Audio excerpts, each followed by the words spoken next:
What's good, everybody? East Coast, West Coast, North Side, South Side, wherever you are in this great country of ours. This is Bethea's Byte Reloaded, your home for news, opinions, debates, your voice, and justice served. I'm Ernest Bethea, the last outlaw. Thank you so much for joining me today.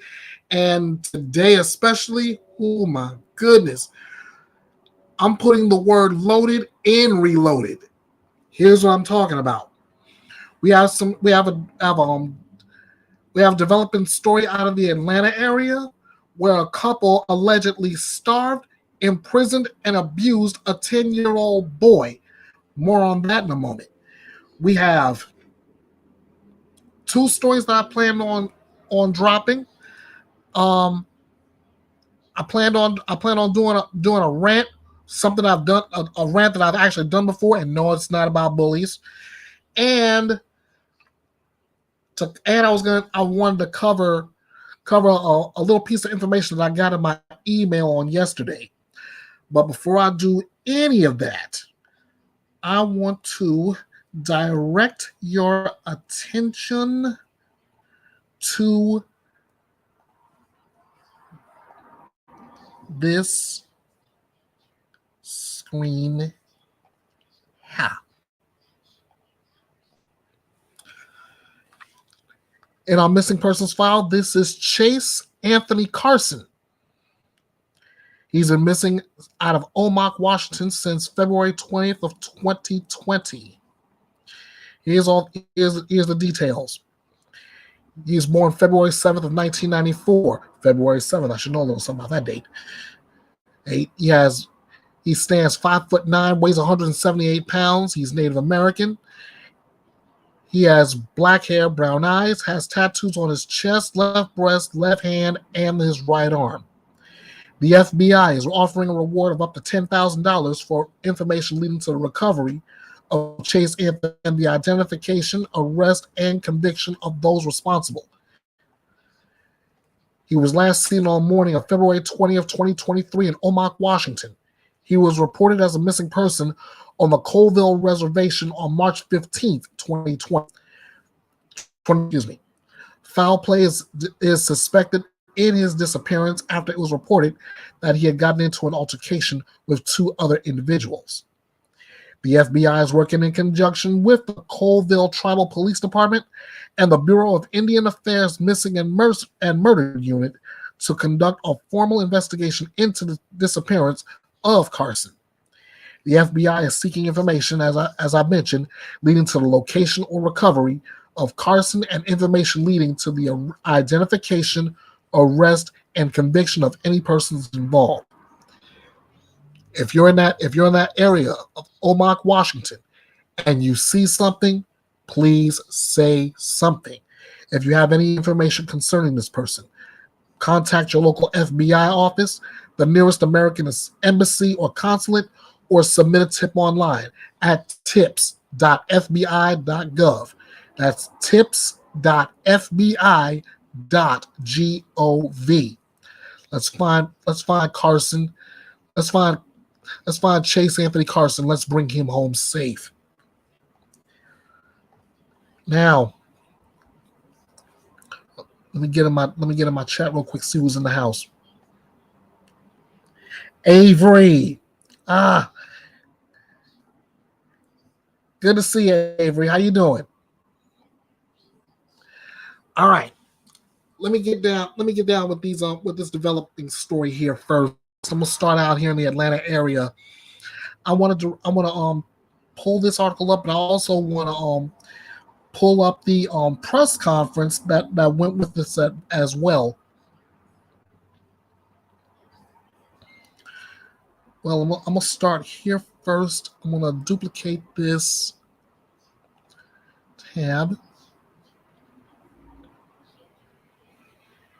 There we go. Oh, now so I can do that.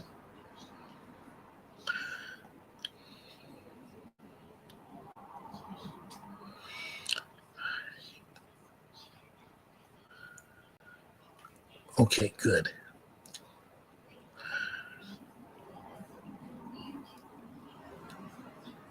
their son to death. This is really just a heartbreaking story. As Atlanta News First reporter Rebecca Schramm explains, that little boy somehow managed to escape, and then neighbors called for help. 36 pounds is less than what the typical 4-year-old would weigh. And we're talking about a 10-year-old here. His parents are now in the Spalding County Jail without bond right now. Take a look at their mugshots. Authorities have charged Tyler and Krista Shenley with attempted murder, child cruelty, battery, and false imprisonment. They call this case heartbreaking and disturbing. They say it appears the Shenleys were trying to starve their son to death, that they would lock the boy in his room for extended periods of time without access to food, lights, toilet paper, or interaction with anybody, including his 4 siblings. Detectives are not quite sure how the boy escaped, but a neighbor spotted him wandering down the street and started asking him questions. Authorities say he weighed just 36 pounds. He had a low heart rate, and he had disfiguration from a dental condition that had apparently been neglected. Here's how another neighbor describes the moment the boy made contact with outsiders. I was walking around barefooted, confused looking. She took him in her garage and he said, "I'm really hungry. I haven't had anything to eat." I mean, this is tragic. The boy remains in a hospital for treatment. He and his siblings were all homeschooled, according to the district attorney. The other siblings are in the custody of the state right now. In Spalding County, Rebecca Schramm, Atlanta News First.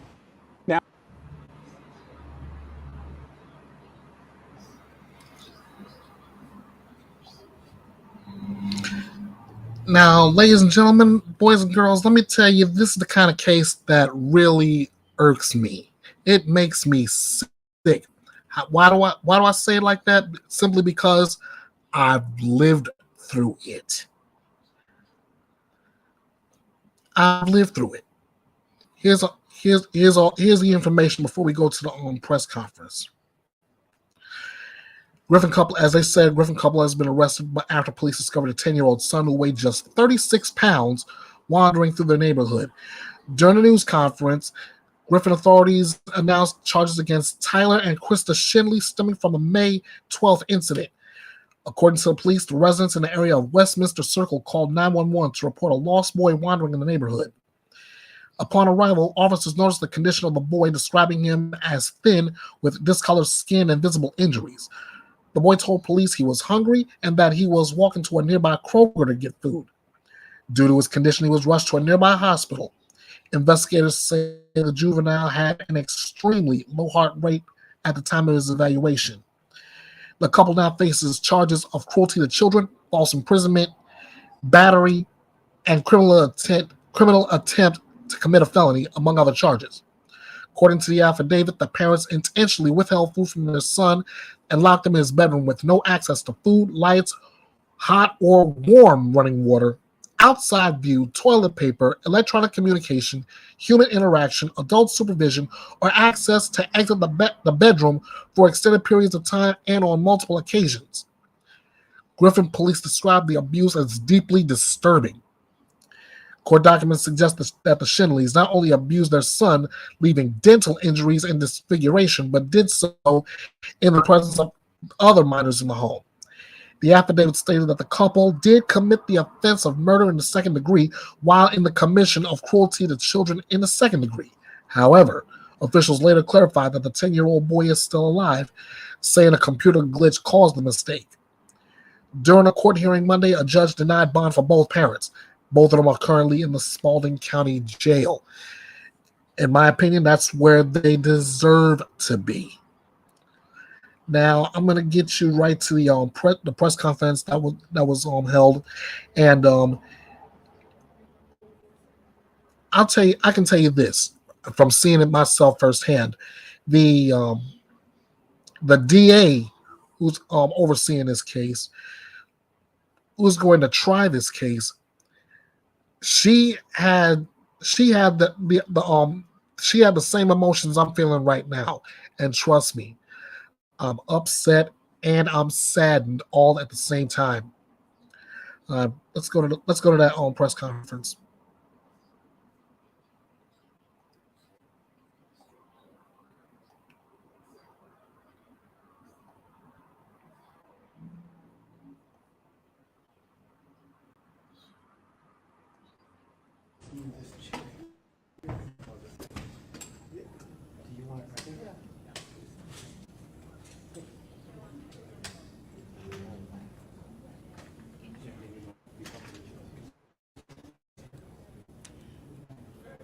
All right, thanks so much for being with us here on Atlanta News First Plus. Just wanted to let you know that we are keeping our eyes on this press conference expected to begin at any moment now. This is out of Spalding County, where officials are expected to announce some child abuse charges. Not a lot of details being released at this time, but what we at Atlanta News First have done is we've looked through court documents, arrest warrants, for the time period that was named by Spalding County officials, May 12th. And what we found, if you want to read this in more detail, go on our website, atlantanewsfirst.com. What we found is that this Griffin couple was arrested audio and check, charged audio check. Everybody on good? Everybody good? May 12th for child abuse, essentially. Actually, it's Tyler and Krista Schindler, who you see in those images on our website. They've been arrested in connection to the abuse and murder of their own child, apparently, is what it seems, and were taken into custody last Friday. The charges filed against them include murder, cruelty to children, false imprisonment, battery, several other charges. But looking back here live in Spalding County, we are expecting this press conference to begin at any moment now.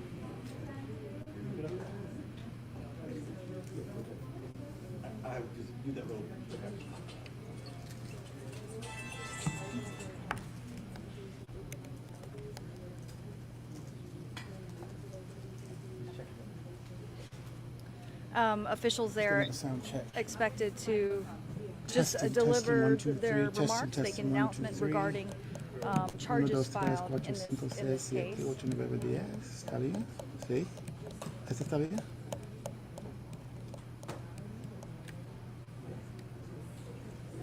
Put it on, I'll give you a sound, a mic check.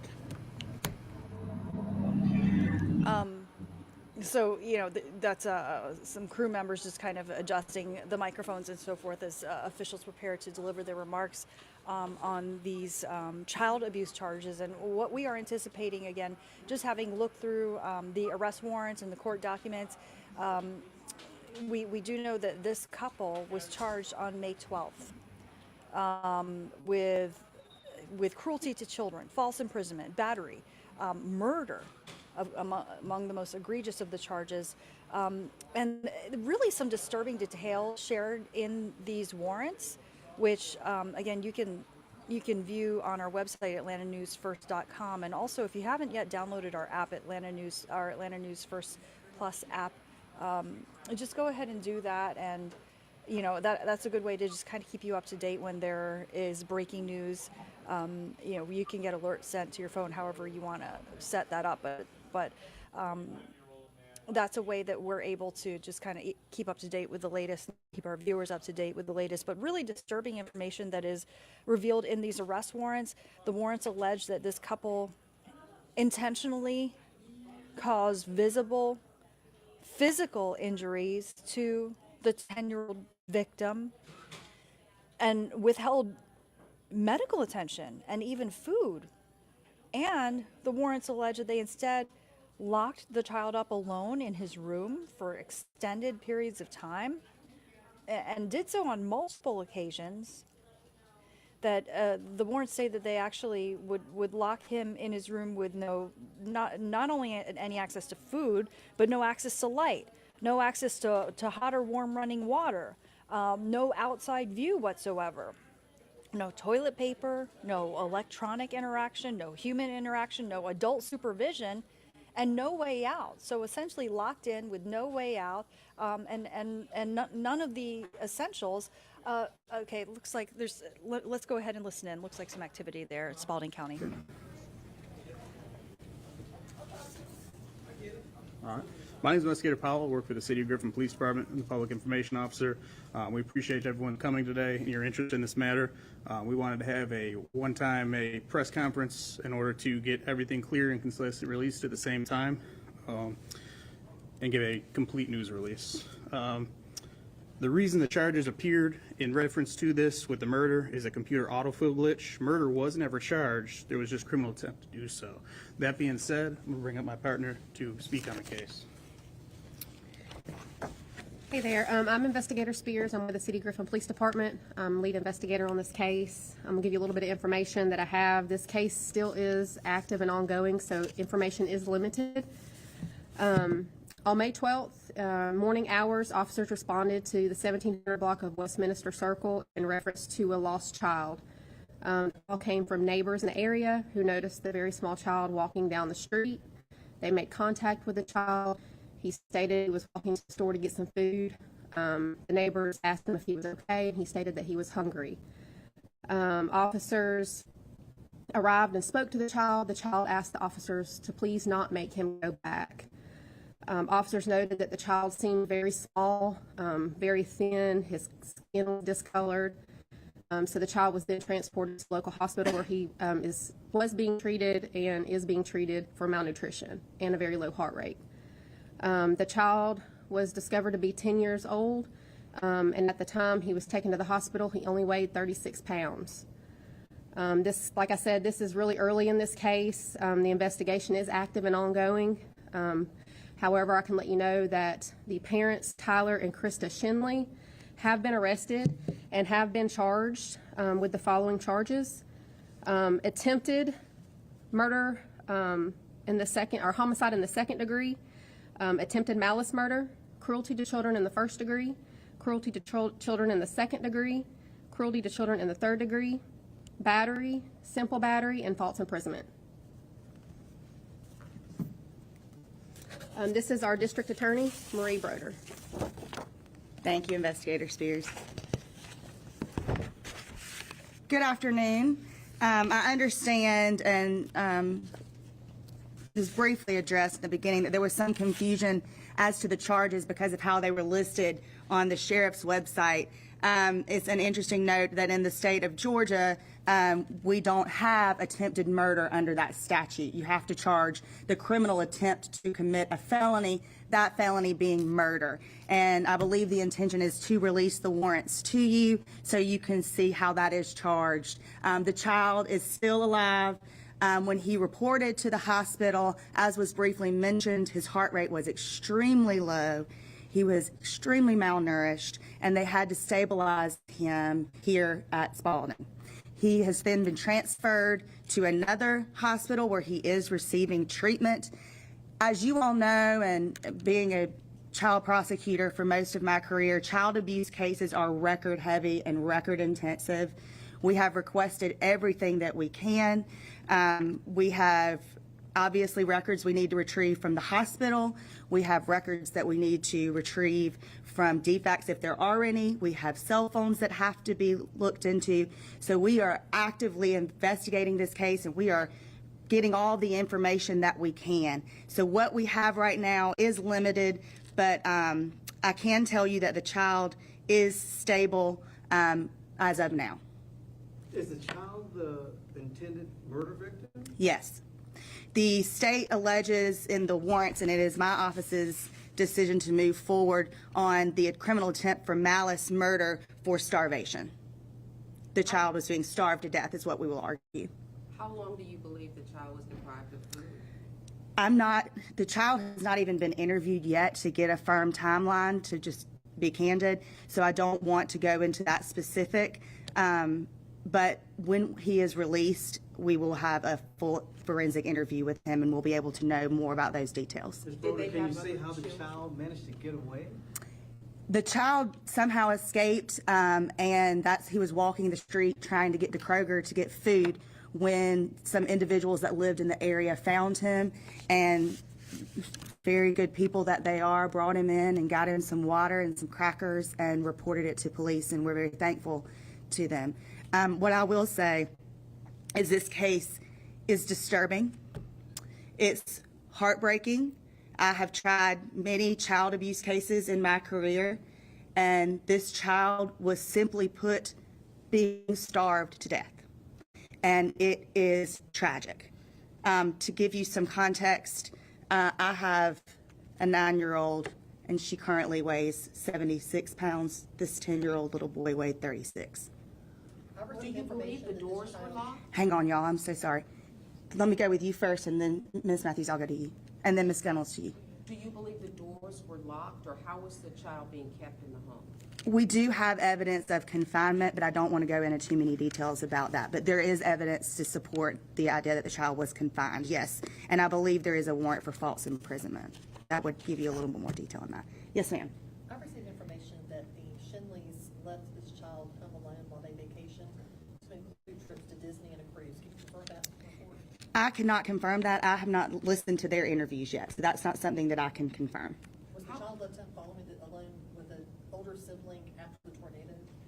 I can't confirm that yet. I'm sorry, Ms. Matthews. I cannot. I wasn't present for the interviews, and I haven't listened to them yet. How many children did they have? There are multiple children in the home. Yes, ma'am. I was just going to ask that if there are multiple children in the home. I can't give any obvious detail about the children. Actually, their DFACS is working with them now, so I honestly don't know the status. But they are also in line to be interviewed. The number of children? There were 5, 5. including the main victim. Are these children, I know on the warrant it doesn't say a son, so are these foster kids, were these their kids? I know you can't give a lot, but I mean, was this 10-year-old their child? No, we can't comment on that at this time. It would go into protected records, and I can't comment on that at this time. Is there a child missing, I'm being told, a 14-year-old that hadn't been seen? I'm not sure about that, honestly. I know that we are still looking into the family history, extensively looking into the family history, and I know that the investigators have been working on identifying potentially some other children, but I don't know enough to comment about that at this time. Is there any defects history there? We are looking into that. Obviously, we would have to request those records. What is the help of the other children that are in the home now? I can't comment on their health. Are the parents foster parents? Are they foster? No, they're not. I can tell you they're not foster parents, no. What did you ask me? I'm sorry. What is the condition of the little boy's? He's stable. He's stable, but he's still receiving medical treatment in a hospital. And just go back to you being a mom. I don't know. I don't believe so. Just go back to you being a mom. I mean, how hard is this case knowing that, this kid for 3 or 4 years was getting abused like this under everybody's noses? I mean, obviously you wouldn't have known, but I mean, to know this kid was going through this for that long, I mean, to be that little when he's found. It's heartbreaking. I mean, as a mother, I can't comprehend it, but as a human being, it breaks your heart. We aren't releasing any photos of this child for obvious reasons, but I will tell you the photos are absolutely horrible. And anyone with a human heart that looks at them should be shaken to their core. I certainly was. I know starvation is bad enough, but were they physically beating the child as well? I don't have the medical records yet. That's something that we're waiting. We don't have that charge because we're waiting on medical records to determine Do that. you believe food was withheld from the other children, or why this particular boy? We have not been able to interview the other children yet, so we don't know. But as of now, no other charges are, the parents aren't facing any other charges for any withholding of food from the other children right now. Can you speak more to Can you just speak more to the conditions of how this child was being kept? Was deprived of water or light or? That would get into records that we would be having to protect at this time, so I'm not going to go into any more detail about that. I can just tell you he was confined. What condition was the home in? I mean, the home itself was okay. I mean, but I don't want to get into too much detail about that. But the home itself was okay, but there's a lot more to that that will come out as the case unfolds. Well, I'm wondering, is there like food rationing, locks on the cabinets, anything like that? And I know y'all are wanting answers to these questions, but understand that not only is my role as district attorney, but because this is a case involving child abuse, there's just very little talking about the specifics that I can give you. Have there been any calls out to this house before? I don't know the answer to that question. Can you answer where they were arrested, the parents? Let me turn it over to Investigator Spears. I don't know the answer to that question. Both parents were, the father voluntarily came to the police department to talk to us once we had gotten notified of this incident. He was arrested and taken into custody at the police department. And the mother was transported as well to the police department. Once we interviewed her, she was arrested and taken into custody from the police department. And when was that? When was that? May the 12th, on Friday. The same day? Yes, ma'am. And what investigation, are you looking into see how this even was allowed to happen? Were people not checking on this? I mean, it's hard to imagine how this could continue this long and nobody came forward. I agree with you. We're looking into that, interviewing neighbors, that kind of thing, trying to find how that happened. I mean, were they being schooled in any kind of way? The children were homeschooled. What was the length of time of confinement? We're not sure at this time. We've heard this reporter say this was 3 or 4 years. Is that what you're going with?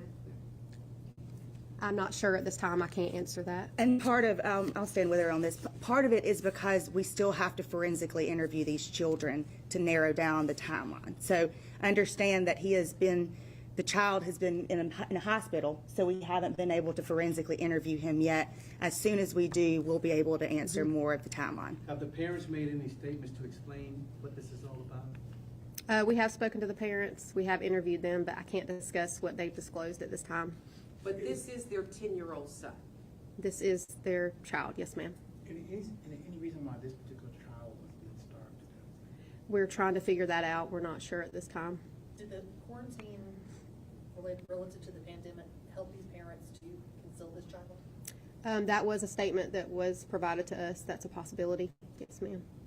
So what's next? Like, you'll gather records from medical records, everything there, and then what's next? We'll do forensic interviews on all children, and then once we have those, further contact with schools, possibly that the children had previously attended before homeschool, neighbors, other family members, just trying to reach out and get a broad dynamic of how this family was, and when maybe a change was seen, possibly.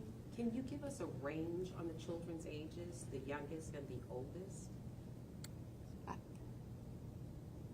No, ma'am, I can't. But there were some younger than this 10-year-old. Yes. Is there potential for more victims that you guys might not know about out there with this family's history without giving too much away? I mean, is there? I feel it could be possible, but I can't say either way. Ms. Brody, you know when they'll make a first court appearance?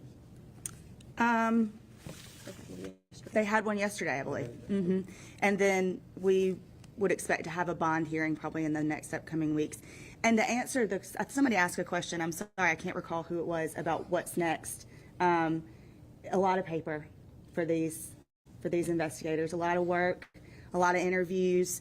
In child abuse cases, we need pediatric records, we need school records, we need defects records, we need interviews with everybody that had any contact with this child, if there are other people that had contact with him. And they are right now doing all of that work. And I appreciate them for what they have done. It is my true belief that had he not gotten out of the home, that this case would be a very different one. The other children, are they in the custody of the state at this point? I do not know. Who's watching them, I guess? And that's a defects matter, so I don't know. I don't know. How does this work with a kid this bad? Which, I mean, with this abuse, do you guys have some agent that comes in that specializes in interviewing this child? I mean, not saying you guys can't, but I know it's probably unique for you guys. Sure. Well, anytime there's an allegation of child abuse, it's a good question. We reach out to a facility that has trained people that interview children of trauma, that be physical trauma, emotional trauma, or sexual abuse. And those forensic interviewers are specifically trained for this very thing. And so that's who we'll use in this case as well. Do you think this child was on a 5th grade level, or cognitively was he behind as well? I don't know. So that'll be something hopefully we'll find in the records that we've requested. All right. Thank you all for your interest. I really appreciate it. Thank you.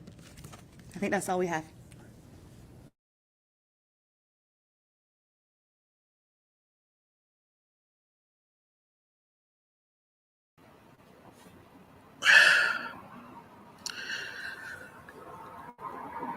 I just put this in the YouTube chat. I said sick. heartbreaking. That's just two words to describe this case, and I meant that. But it also hits me personally because I've actually went through something like that growing up. I know I've made mention on different live streams that I was a foster child. I'm an adopted child. I've I've known this kind of abuse. I've seen this kind of abuse. I've lived it. And it sickens me every time I hear a case like this. I'm just thanking God right now that this child is getting the best care he can get. I'm happy that somebody else is taking care of those other children that were in the home. And I'm gonna say, like I said in Sleuth Mom's live stream earlier this afternoon, I'm gonna send a shout out to her. I said these monsters need to be put away stat. I'm not kidding around. They need to be put away for good. They're only parents in name only. If I've said it once, I've said it almost a billion times. Parents have but one job. If they can't do the job give that child to somebody who can, somebody who will.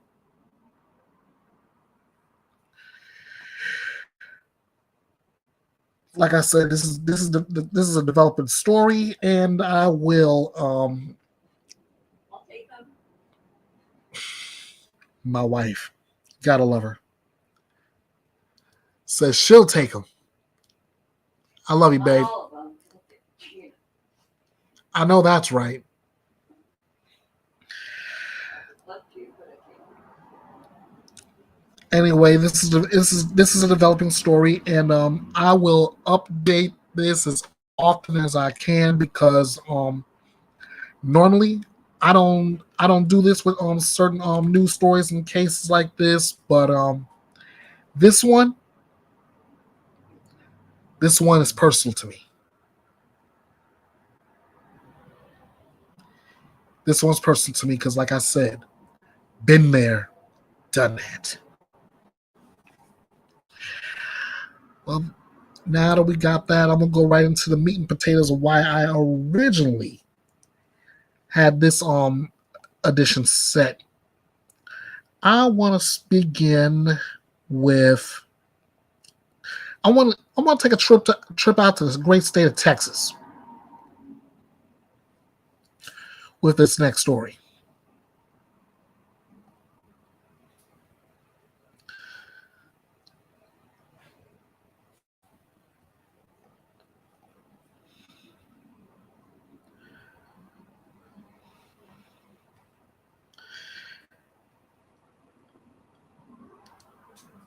All right, let me get this shot set.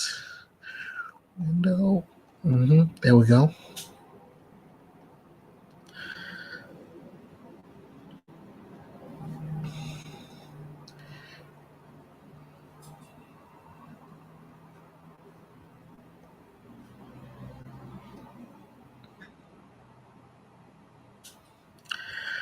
All right, as I'm pulling the article up, bear with me, guys, because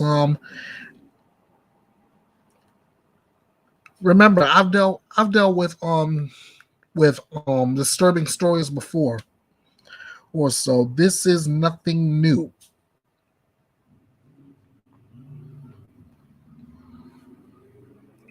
All right. Texas woman fatally shot by her boyfriend after she got an abortion. The gentleman you're looking at on your screen, Harold Thompson, 22 years of age. Here's the story.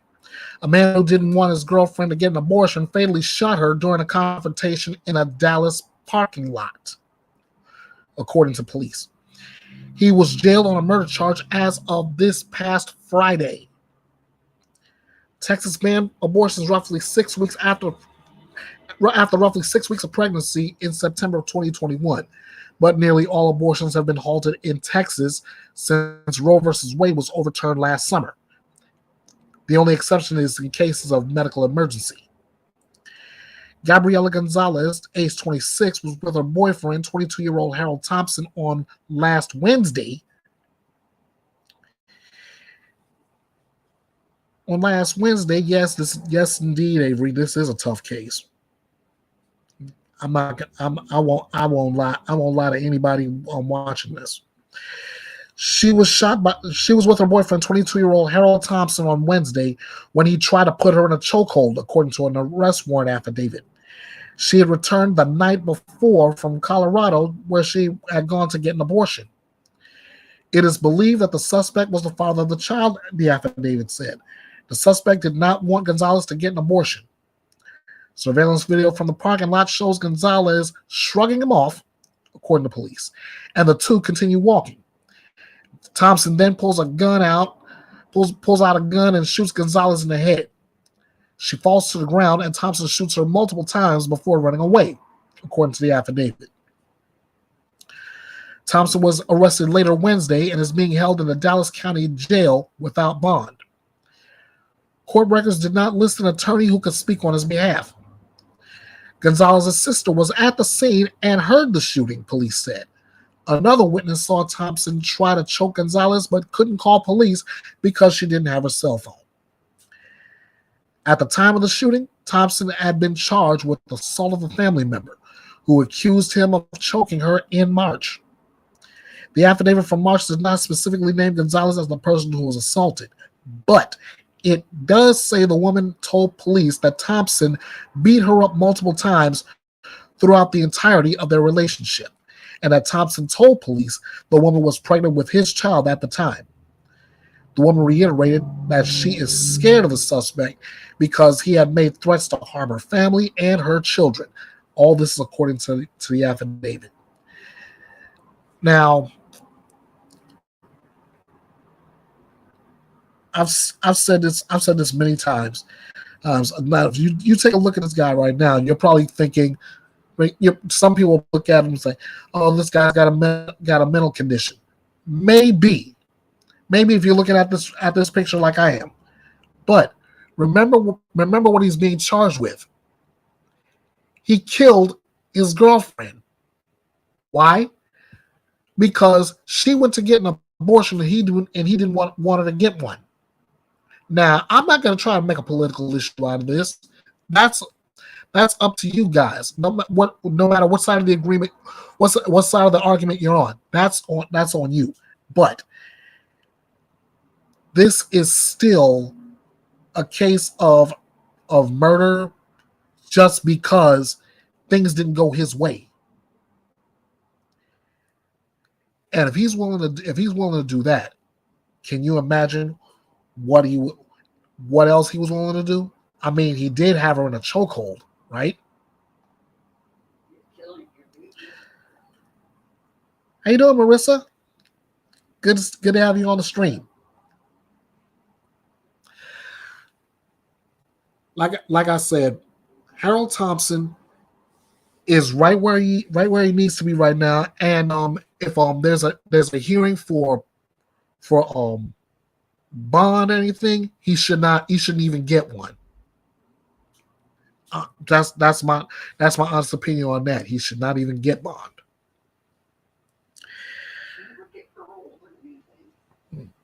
Good. I'm doing just fine, Marissa, but I just started off with a very, very, very sick and disturbing case.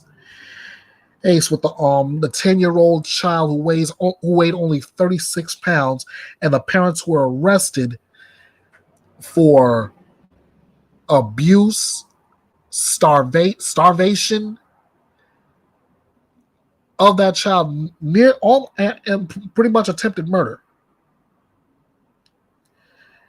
You go back and watch the replay. You'll get the article. You'll get the press conference. You'll get the news, the initial news report on it. Moving right along, I got one for the Justice Served file. it's always good to get one for the Justice Served file.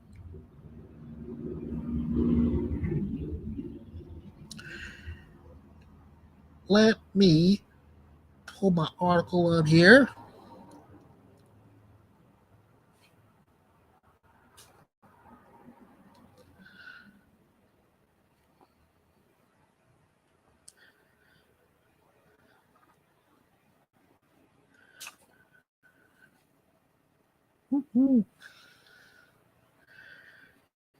Yep, there we go.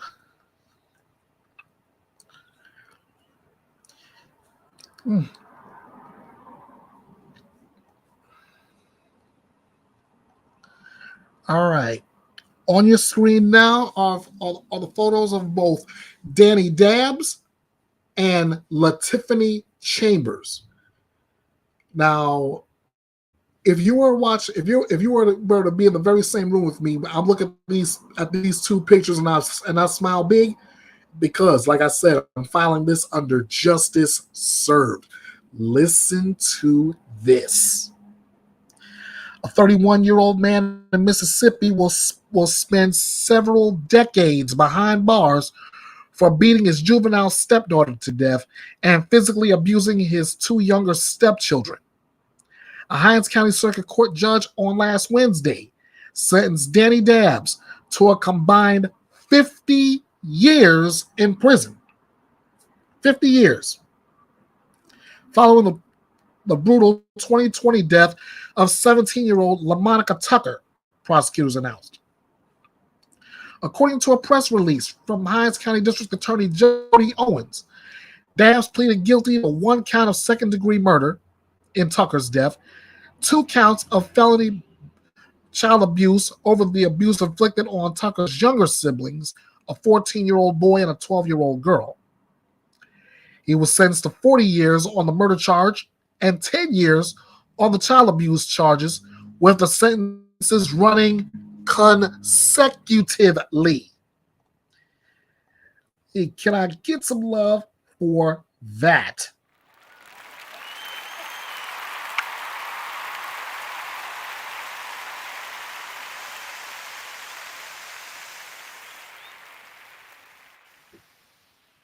Oh, well, wait. There's a little bit more. Initially, Dabbs had been charged with capital murder, but he pleaded to reduce charges after his defense attorney reached an agreement with prosecutors. Lucky.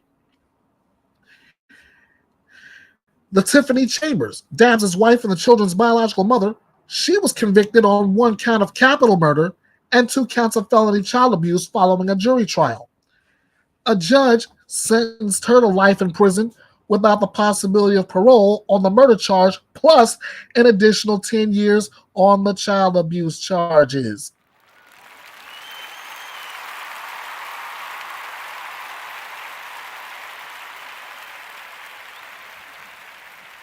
Yes, oh yes, oh yes. This is the end of a truly traumatic and horrific crime of physical and mental and sexual abuse, DA Owens said in a statement following the sentencing hearing. Our office will continue to fight for and protect all children from those that commit these acts. Officers with the Jackson, Mississippi Police Department at about 9:30 p.m. on October 31st, Halloween, responded to a 911 call regarding an unresponsive juvenile at a residence located in the 600 block of Louder Drive. That's according to a report from Jackson NBC affiliate WLBT. Shout out to WLBT for that. Upon arriving at the scene, first responders reportedly found the victim, later identified as LaMonica Tucker, unconscious and showing numerous signs of physical abuse. Emergency medical services personnel transported Tucker to a local hospital where she succumbed to her injuries and was pronounced dead. As part of the investigation into Tucker's death, authorities had the victim's 2 younger siblings examined by doctors, and both children exhibited signs of prolonged physical abuse.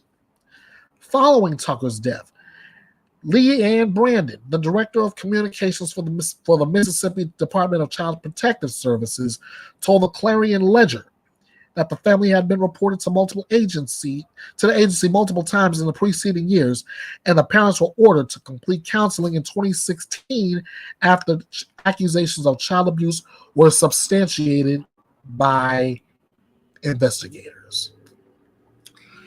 Now, yeah, let me pull some comments up. Let's see. Marissa said that Dabs got sentenced, but 50 years isn't long enough. You know what? Marissa, I kind of agree with you. I mean, he beat her to death. He beat her to death. I mean, 50 years, he got lucky to get that. Oh, yes. If you hurt a kid, you should never get a plea bargain. I totally agree. I will never disagree to that. The poor babies. Yeah, you're right. So let me pull this up real quick. Like, if I can.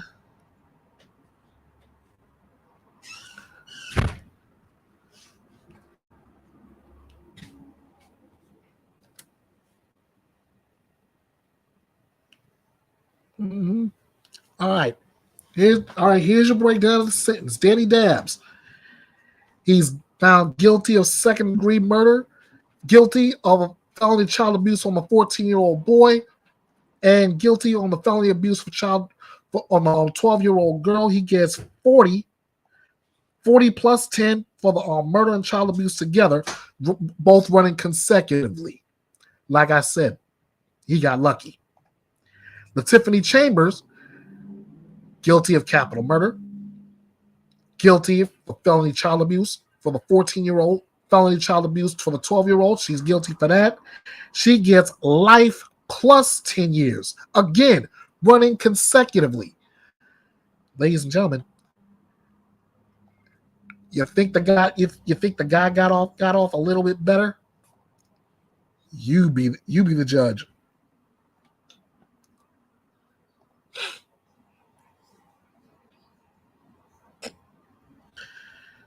No, Marissa, don't apologize. The report I did earlier about the 10-year-old who was found weighed only 36 pounds because of his abusive parents. Like I said, parents in name only.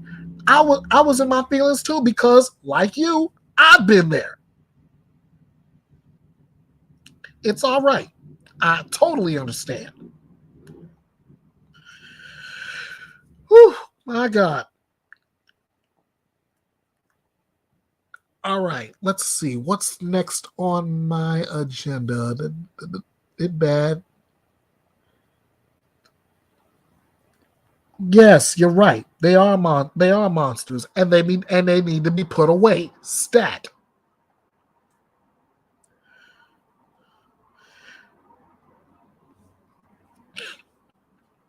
You know what? Let me see if I can bring you up because I would love to hear from you.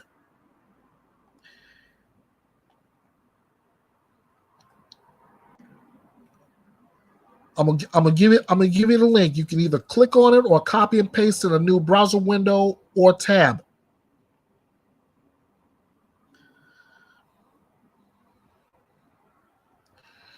There we go. I would love to hear what you have to say on this. It's before I move onward. Also, there was another breaking development in the Brian Kohlberger case. I haven't been following that, but I found out today that Kohlberger has been indicted by a grand jury. Hang on just a moment.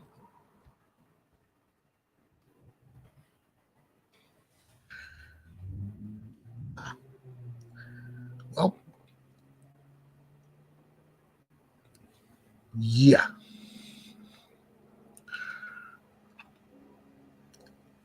All right. While while I'm getting this thing set up here, I want to bring you to that report from NBC News.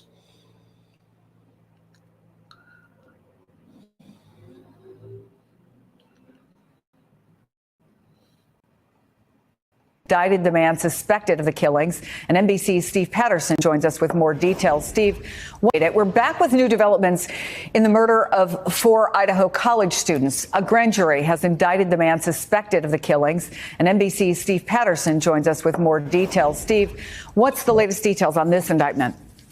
Yeah, Chris, prosecutors deciding to impanel that grand jury, which means that accused killer Bryan Kohberger has been indicted on all 5 of those original charges. We're not hearing anything about additional charges, no more, no less. This also means that the preliminary hearing, which was scheduled to take place in late June, that is no longer happening. That would accompany essentially what would have amounted to a mini trial where witnesses are called, where testimony is heard, where evidence is heard. That is no longer playing out in public. This is essentially moving to a closed-door process, which means that none of the parties involved really have to worry about any rampant speculation, any media coverage, all of that now behind closed doors. And maybe the most essential thing, this also means that witnesses who may have been scheduled to testify will no longer have to do that or be cross-examined. It protects some of the sanctity from the surviving roommates who we expected to be called to the stand.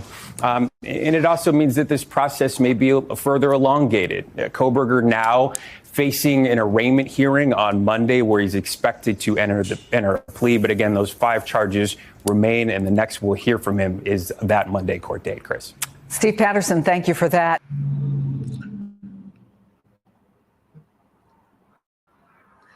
And there you go, ladies and gentlemen. I mean, he's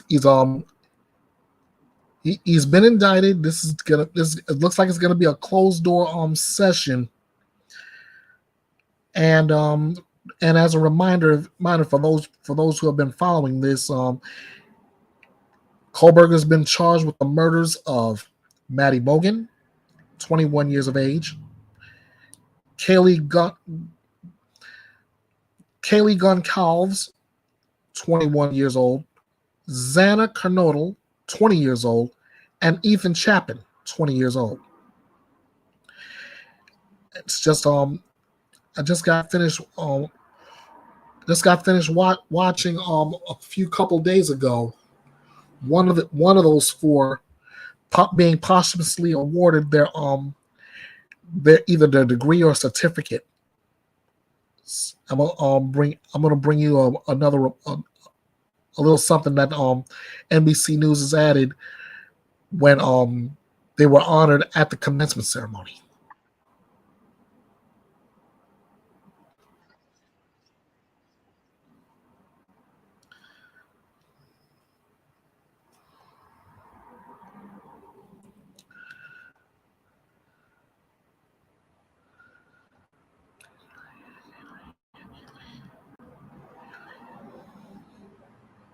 Achievement. It is my honor to welcome you to the University of Idaho's 2023 Spring Commencement. The University of Idaho acknowledging the hard work of students who earned the right to walk across stage and those whose lives were senselessly lost before they were allowed to. The loss of Ethan, Xana, Kaylee, and Maddie will remain in your hearts and minds for the rest of your journey. The strength and inspiration of their life accomplishments and their families' devotion and courage is now an inseparable part of you as you go forward. Spring commencement punctuated by moments of remembrance. The school awarding posthumous degrees to Kaylee Gonzalez and Madison Mogen, both set to graduate this year, along with certificates to underclassmen Ethan Chapin and Xana Kernodle. Madison May Mogen has been recommended by the faculty of the College of Business and Economics to receive a posthumous bachelor's degree. Both Madison and Kaylee's families accepting their daughters' degrees. I hereby confer upon Kaylee Jade Gonzalez the posthumous degree earned. I thought it was beautiful. I thought it was really heartwarming. A touching moment for grads after a very difficult year. I wish they could be here today. I almost cried. It just made me really sad. They deserve to be here too. The November murders stunned the community and shocked the country. This shared home where the students lived transforming into a months-long crime scene, now planned to be demolished after it was given to the university. Meanwhile, the case against accused killer Brian Kohberger is moving closer to trial. A preliminary hearing is scheduled to start June 26th. Kohberger recently hiring a second defense attorney certified to defend against the death penalty and has yet to enter a plea, but has said through a former lawyer he believes he'll be exonerated. But for a community suffering so much, this was a walk to remember. Graduates gliding across stage, making strides toward a shared moment of healing. And the university sending those certificates to the families of Xana and Ethan, where private ceremonies were held, those families expressing how thankful they are to have the support of the university. Right. Steve Patterson for us there in Idaho. Steve, thank you.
You there?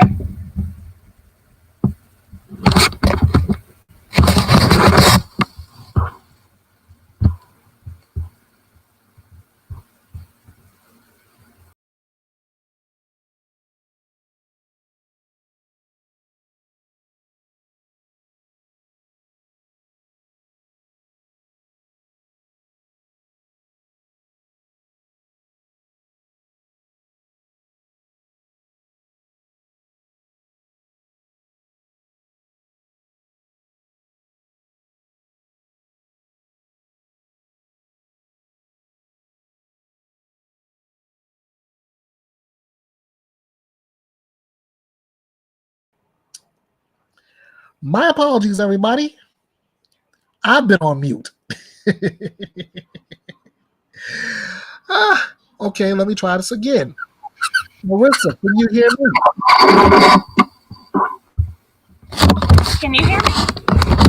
I can hear you, just barely. I'm trying to get a little closer. I apologize. My Wi-Fi started cutting out, and then my dog started squeaking with the toy. I was like, "Oh Lord."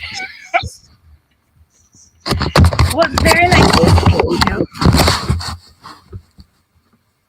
Oh, that's probably what all that hustle is. Yeah, so I tried to take it away from her, and she got it again. I apologize. If it gets too crazy, I'll mute out. It's okay. It's okay.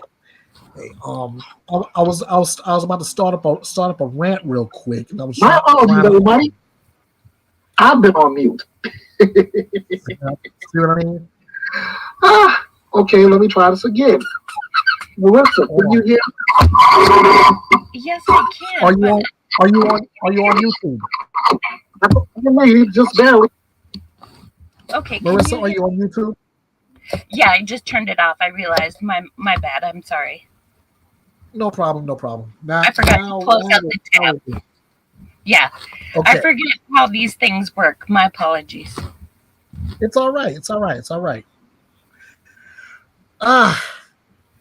You know what? Before I started the rant like I wanted to, we were talking about these two crazy cases. We got the one out of Georgia where the child, 10 years old, weighs only 36 pounds. Because the parents is keeping her locked up, no human interaction, no adult supervision, not feeding the child. And when he was discovered, the first thing he could say is he was hungry. Oh yes. I just don't understand. I mean, I'm a kid from the 70s, you know. I was born in the 70s, grew up in the 80s. And it's always been like this. So when people are like, what's going on with people? No, I think now it's just more out in the open than it was. I'm like you. I'm born in the 70s, raised in the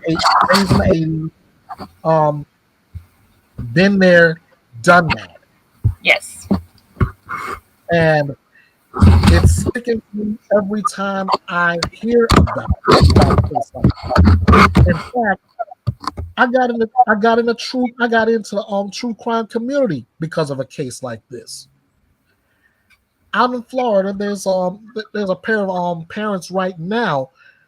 Either the trial has started or they're on their way to. Let me see if I can find an update on them. Tim and Tracy Ferreter.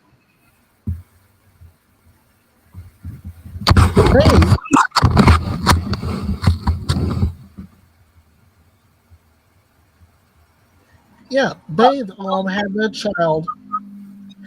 They had their child, a 14-year-old boy, in an 8x8 prison, and that's exactly the word I'm using for this. An 8x8 prison. Oh my word! In their garage, and the only thing he had was a bucket by Home Depot to do his business with.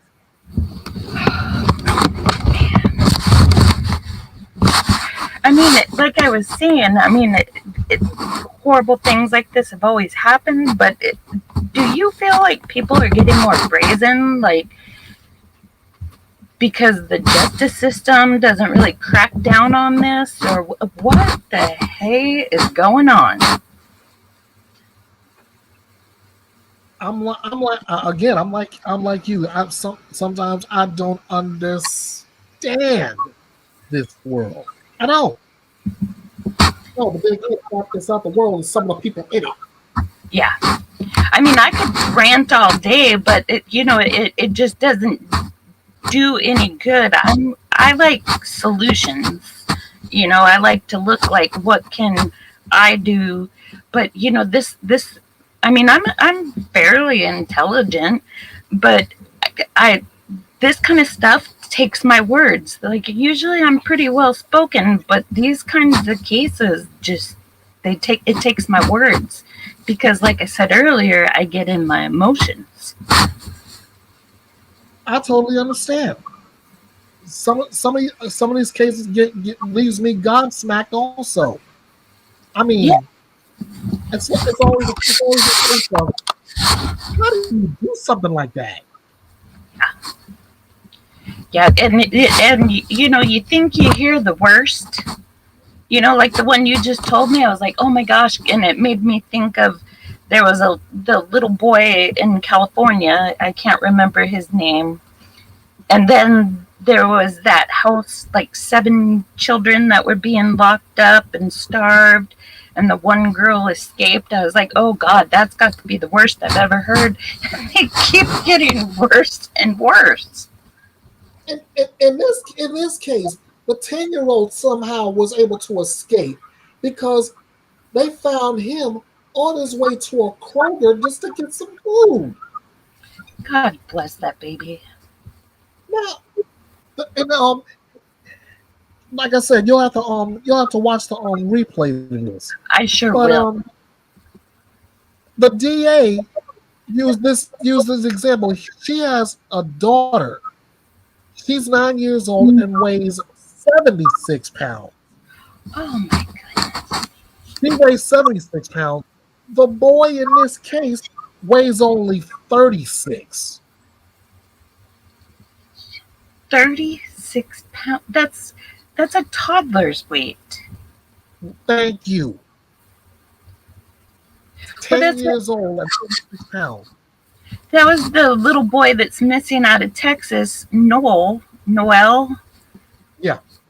And he was what, 4 or 5, and he was like not even toddler's weight.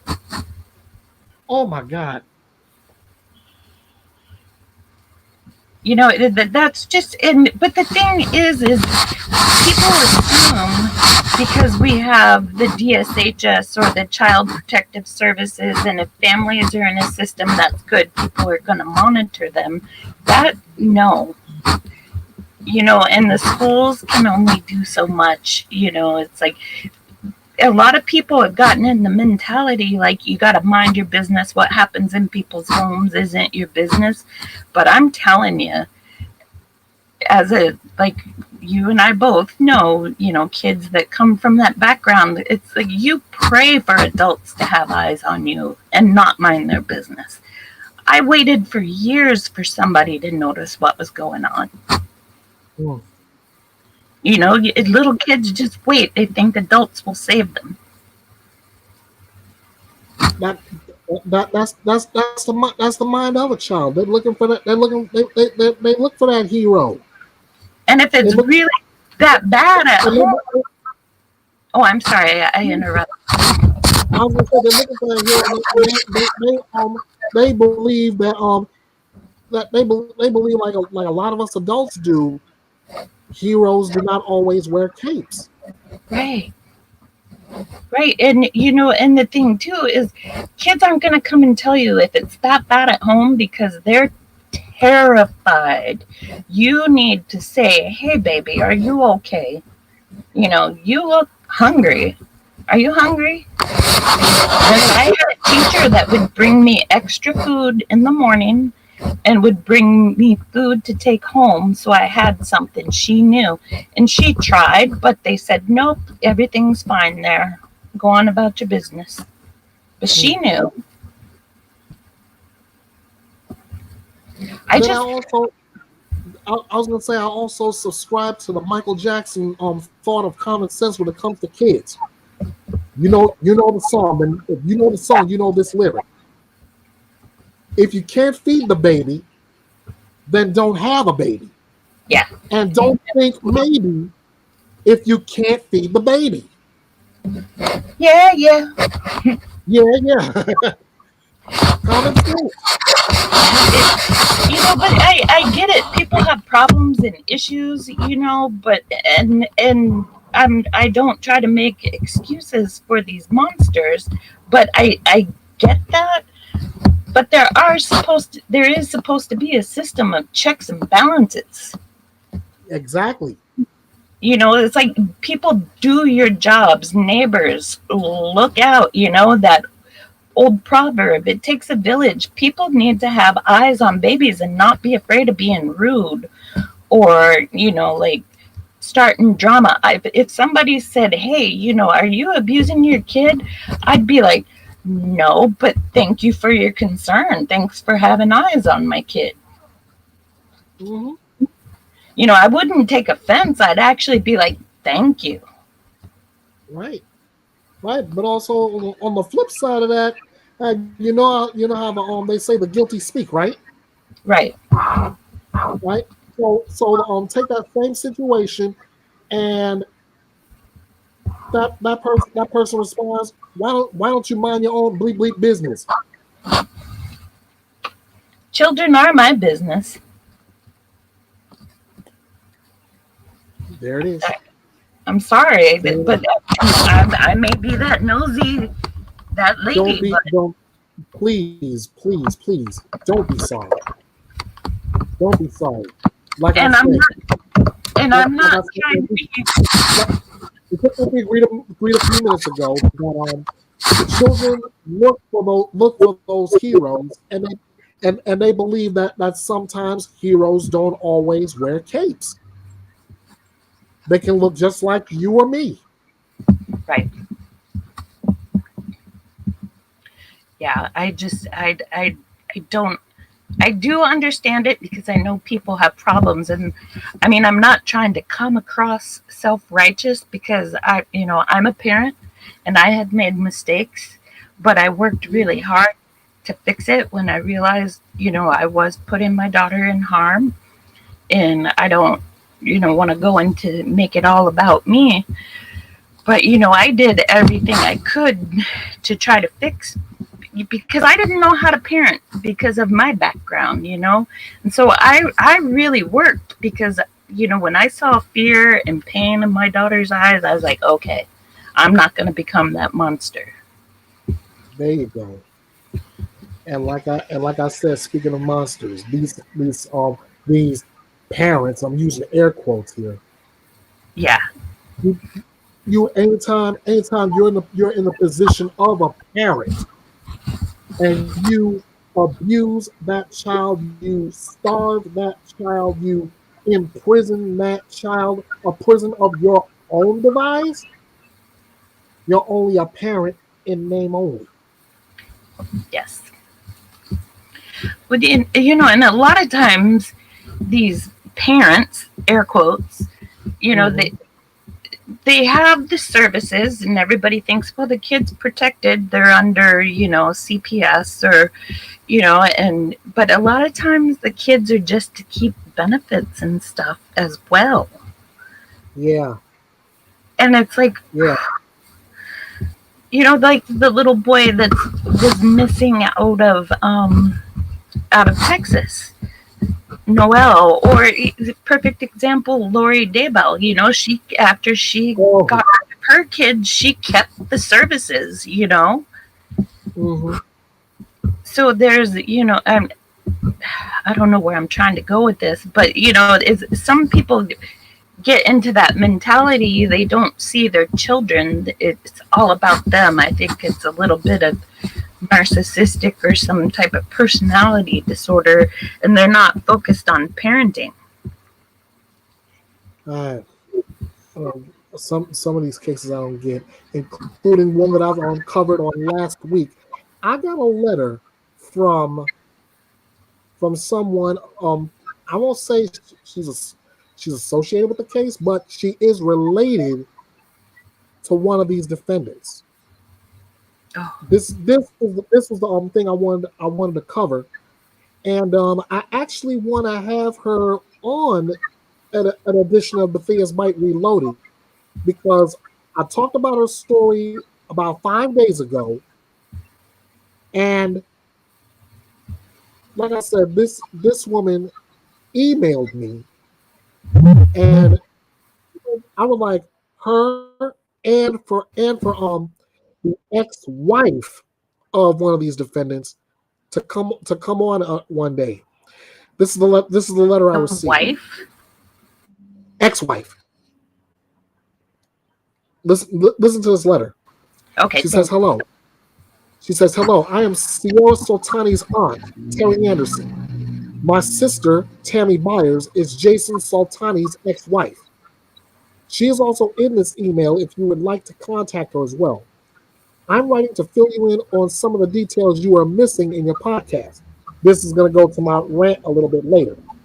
And before I continue the letter, Terry, thank you. I knew there would be, I know that usually there's things I end up missing, but I don't do that. I don't do it on purpose. Thank you. When my sister left, Jason and Joy. When my sister left Jason and proceeded with a divorce, she was pregnant with Sierra. They battled constantly over custody of Sierra. After returning from one of her visits with her dad, Sierra began exhibiting weird behaviors and expressing how her dad had teenage girls staying at his house.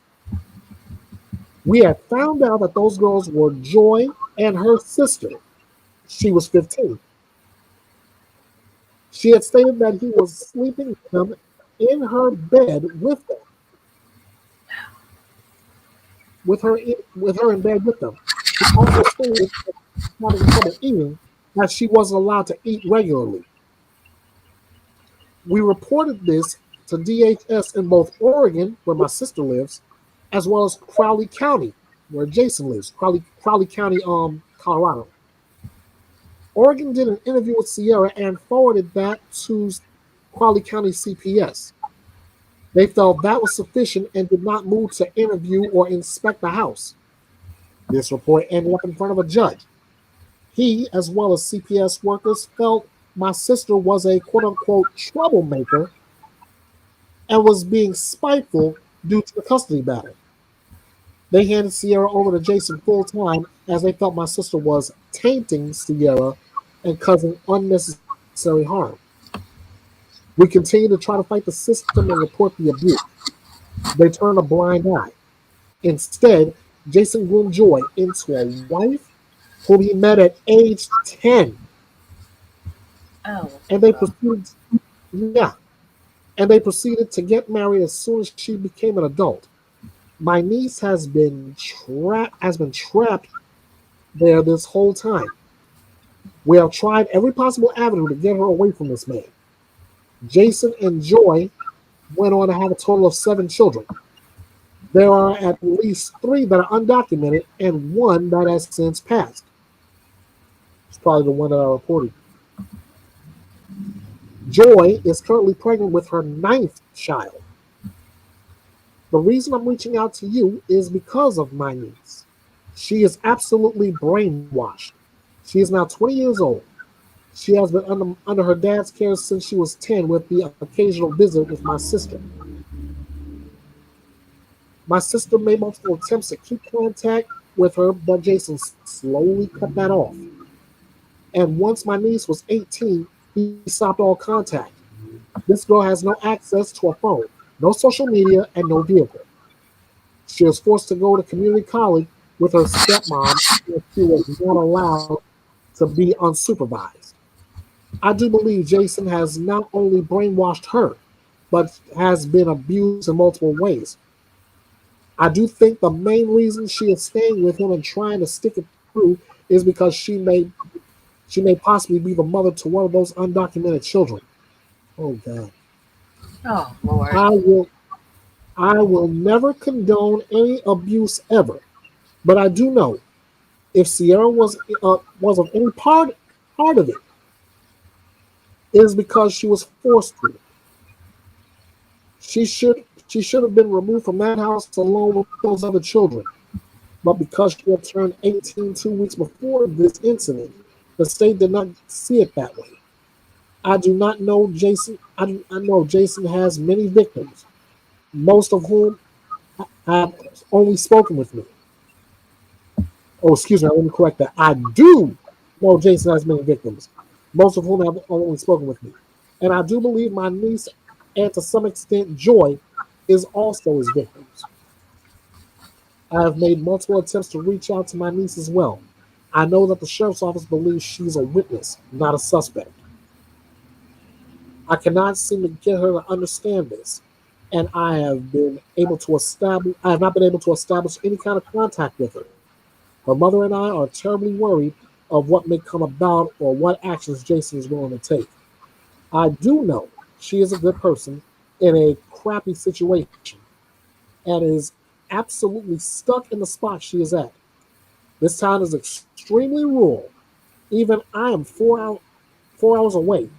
She is in a limited spot with limited resources, and I know she feels like she is alone.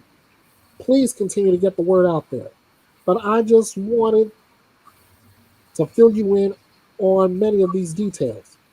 If you have questions for me, I am more than willing to answer as long as I have an answer. I am available at any time.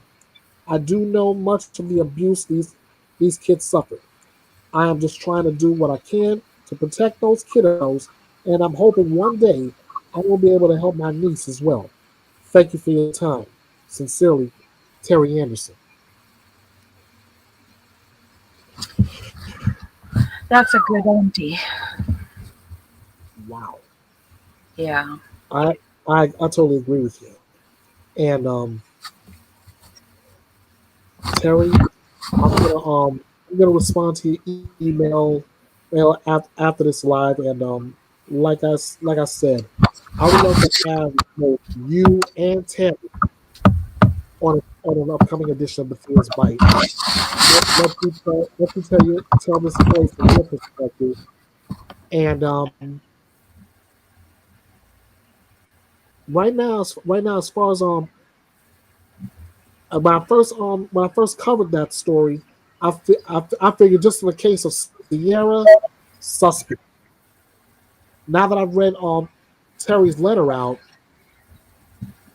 I'm starting to question that opinion Mm-hmm. because the way she broke it down, it's like, wait a minute, this is something's terribly wrong here. Yeah. I mean, when you're like I was saying earlier, we don't know what people have been through, what they're dealing with, and it'll cause them to do, and if that's how she grew up, that's probably all she knows. Yeah, yeah, that's what makes the Soltani case all the more disturbing. Yeah, I will commit to going back and checking out the case, so I'll be more knowledgeable the background. Mm-hmm. Yeah, and I'm gonna keep watching out for updates on that case as along with many others that I've covered. Yeah. Well, bless you and thank you for the work you do and others like you that do that.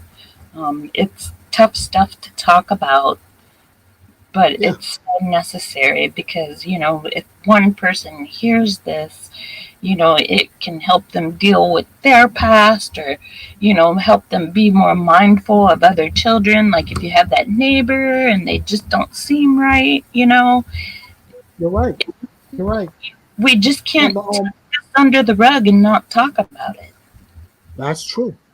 And then on top of it, when we get this information, which is what I want to hit my rant on right about now, we get this information. The last thing we as a lot of us creators um deal with, the last thing we want to deal with is a lot of hearsay, a lot of misinformation, a lot of disinformation. That's not doing anybody any good that is paying attention to it. And I start this rant off again by shouting out the likes of Sleuth Mom. I shout out Lost Souls, True Crime, and Chat. I'll shout out Allegedly with Brittany J and Mallory. All of you guys, all of y'all that's actually doing this thing, that's keeping up with these cases and bringing the best pertinent information that's possible. I shout you out. I salute you all. But there's a number of creators on here too. I like to spit out a lot of misinformation, a lot of disinformation, and all they're doing it for is money, the clicks, and the views. And The reason yeah, it's despicable and it serves no purpose and it only diminishes focus on the victims. exactly. Now, me, I've went back and forth on this just for myself. I went back and forth on this numerous times, and my wife is I keep thinking about wanting to wanting to monetize my channel just to keep it running. But on the flip side of that, the first words out of my mouth are, I am not monetizing this channel off the back of victims who are suffering. Right. I won't do it. I may waffle back and forth like, yeah, I'm thinking about it, but then again, I always end up saying, no, I can't do it. Yeah, only you can make that call, but I mean, I don't think anybody would judge you as long as you do it like, the people you were shouting out to. And, I believe you would have do it if you did with the best intentions. Mm-hmm. Yeah. I mean, it's one thing if I were to do it just to keep, like I said, just to keep the channel running. Right. But it's another just to do it just to I know exactly what I can do. I'm gonna put out this little piece of clickbait. And yeah, everybody will jump on it. Everybody will send me money when I ask for it. Blah blah blah blah blah.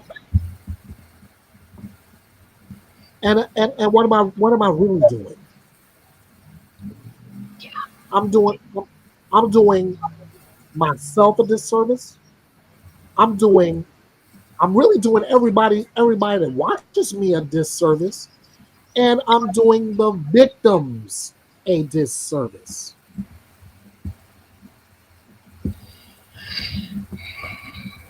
I agree, but I also agree, creators do put their time and their heart into what they do, and it takes away from other life activities. So I would never say, oh, they're monetized.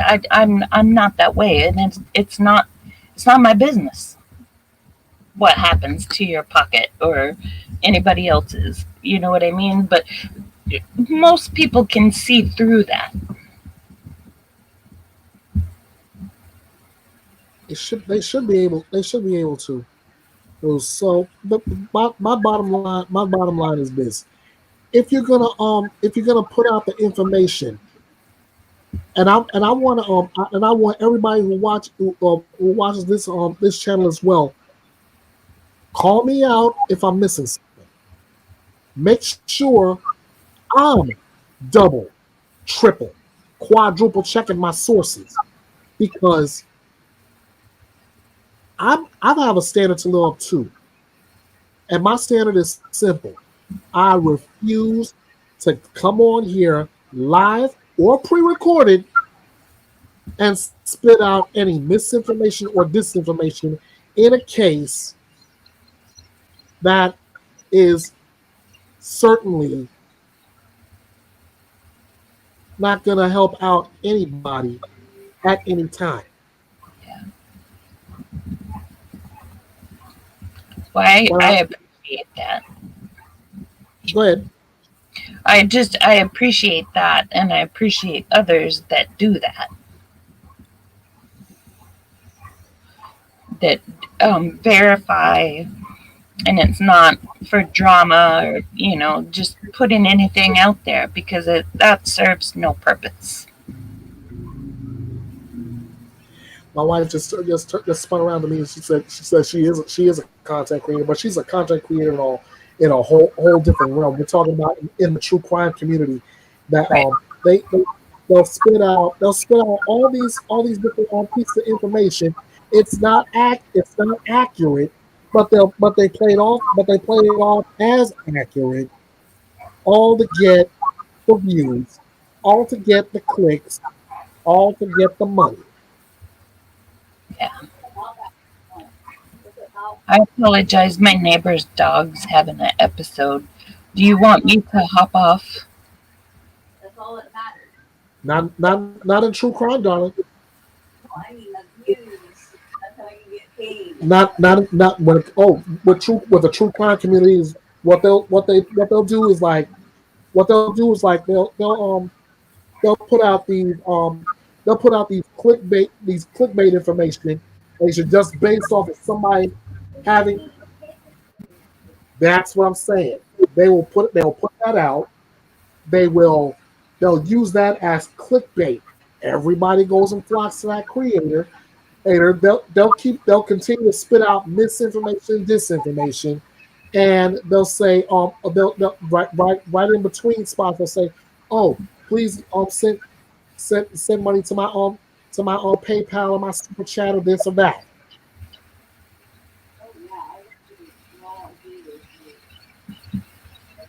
And it's just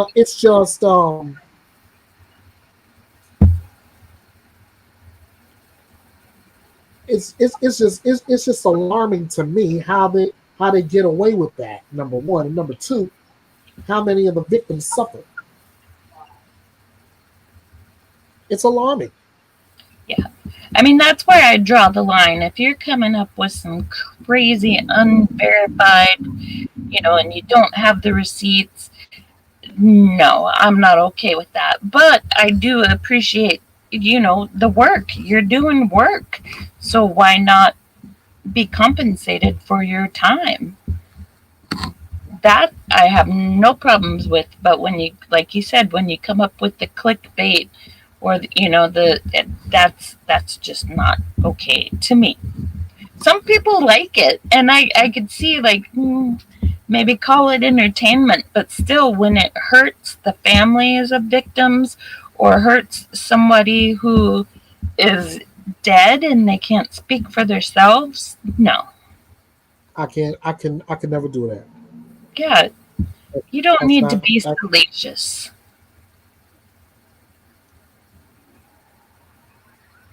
Like I said, I've got too much of a standard I've set, and I'm not deviating from that. Well, that's why I like you. I appreciate that, Marissa. Thank you. And well, hopefully I can get back with Terry Anderson regarding the Soltani case. Maybe she can come on on a future Bethea's Byte Reloaded, and she and Tammy Myers, her sister, they can tell their story from their perspective. Yeah. And of everybody involved in that case, like I said, the one I worry about most is Sierra Soltani. Is she a victim, or is she a possible suspect? That's where that's where my concern is.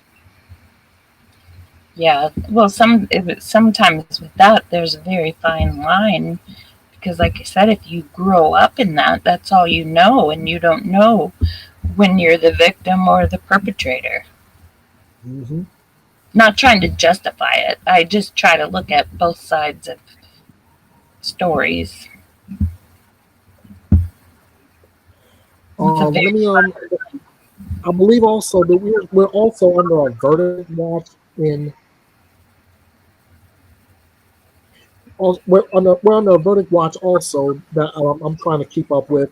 There's a couple of boys who was murdered, and the parents are on trial right now. The jury has been deliberating, and I'm still waiting to find out if there's a verdict in that case. Is that the Cal City boys? Yes. Okay, yeah. Yeah. Well, I need to jump down. I thought I had a little more time, but it appears my dog would like to go out. It's fine. I'm about ready to jump up out of here myself, because like I said, I'm keeping up with all these different cases now. But it was an honor having you on. Well, thank you. It was my pleasure. I enjoy seeing you in chats, and I really do appreciate the work you're doing. Like I said, as somebody who has that background, it's nice to see that people care and try to have a voice for the voiceless. So you keep doing you. That's the whole idea. And I will be on the lookout for you more, and I do enjoy your work, and this is work. Mm-hmm. Okay. Thank you, Marissa, and I want to thank everybody who took the time to watch all those who was planning on watching the replay. Be sure to follow Bethea's Byte Reloaded on Facebook. Bethea's Byte Reloaded True Crime. On Twitter, EKB316. On YouTube, at Bethea's Byte Reloaded. That's with and without the punctuation marks. Instagram, EB The Last Outlaw. TikTok, King of Hearts 316 2021. Or you can do like Terry Anderson did and email me. Comments, questions, information, drop me a line. King of Hearts 316 _09 at outlook.com. Thank you all again.